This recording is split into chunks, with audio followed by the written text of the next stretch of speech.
Truth is stranger than fiction, কথাটি বলেছিলেন mark Twain. নমস্কার, আমি দেবলীনা।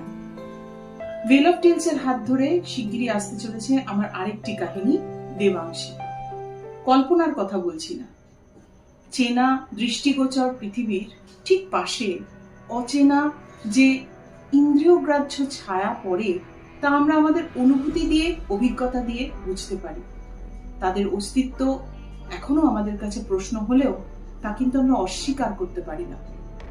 সেই সমস্ত ঘটনা, সেই সমস্ত অভিজ্ঞতার গল্প নিয়ে যে দুটি বই প্রকাশিত হয়েছিল, তবুও সত্যি, তবুও কি সত্যি, তার মধ্যে থেকে দেবাংশী গল্পে বিশেষ করেই একটি নির্দিষ্ট গ্রামের কথা আছে। তারাপীঠ থেকে অনতি দূরে একটি গ্রাম, ঘোষ গ্রাম। এই ঘোষ গ্রামে আছে এক অপূর্ব সুন্দর লক্ষ্মী মন্দির। এই লক্ষ্মী মন্দিরের মধ্যে আবার একটা বিভৎস চামুন্ডা মুখোশ আছে। গ্রাম থেকে একটি পরিবারের একজন বিশেষ ব্যক্তি রথের ঠিক আগের দিন এখানে আসে এবং রথের দিনের বিরাট মেলা, পুজো এই সমস্ত চলতে চলতেই মহাযজ্ঞ চলাকালীন সেই দেবাংশী চামুন্ডা মুখোশ পরে ঘরে পড়ে।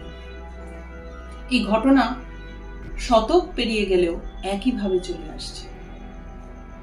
বাকি সমস্তটা জানা যাবে গল্প শুনলে। আপনারা সবাই এই গল্পটা শুনবেন, কারণ আপনারা কিন্তু চেনা জায়গারই অচেনা কিছু সত্য জানতে পারবেন। নমস্কার।